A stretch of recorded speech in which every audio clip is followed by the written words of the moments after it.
A quiet man in an elegant suit sits unassumingly in first class, engrossed in his book. He's invisible to most, a mere blip in the hustle of boarding passengers. Yet, the smug pilot who crosses his path sees an opportunity to assert dominance. A scene unfolds, dripping with prejudice and misplaced authority. What the pilot doesn't know is that this man holds the power to make or break lives, including his own. In moments, the tables will turn, and one man's arrogance will meet the silent, decisive strength of another. Damon Westbrook wasn't a man who sought the limelight. As the head of one of the world's largest private aviation companies, he had built an empire in the skies.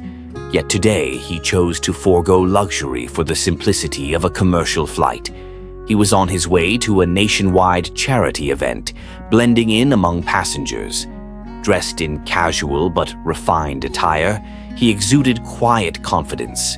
Some passengers took notice, their glances tinged with curiosity.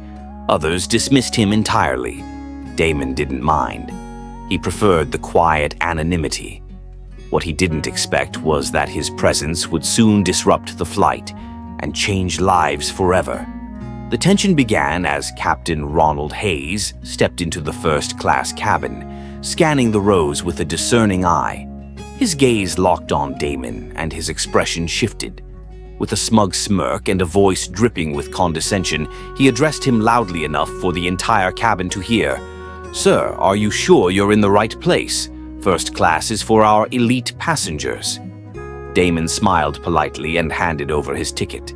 Still, Hayes's skepticism lingered. He muttered under his breath about standards and lowering the bar. Nearby passengers exchanged awkward glances, some chuckling, others averting their eyes.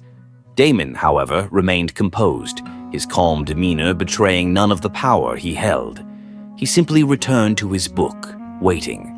But in his mind a decision was forming, one that would soon shift the dynamics entirely.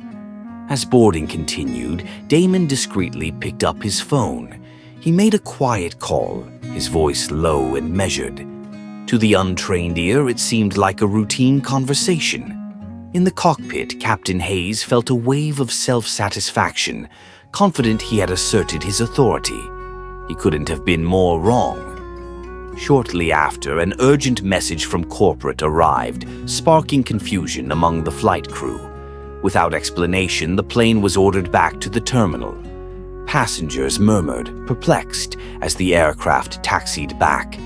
Damon sat calmly, watching events unfold around him. His decision had been made, and the wheels were now in motion. The plane's door opened to an unexpected sight. Two senior executives standing on the jet bridge, their expressions grim. They boarded swiftly and made their way to the cockpit. "Captain Hayes," one barked, "gather your belongings. You are relieved of duty effective immediately." Gasps rippled through the cabin as the captain stammered, his face pale with shock. "This must be a mistake," he protested. The executive's reply was icy. "You humiliated Mr. Westbrook, one of the most influential figures in aviation and a key partner in our merger negotiations. Your actions have jeopardized millions for this airline." Hayes's protests were silenced as security escorted him off the plane. The passengers, now aware of Damon's identity, looked on with a mix of awe and shame. Some offered apologetic glances, others avoided eye contact altogether. Damon closed his book, rising quietly and exiting the plane with dignified composure. The next day, news of the incident dominated headlines.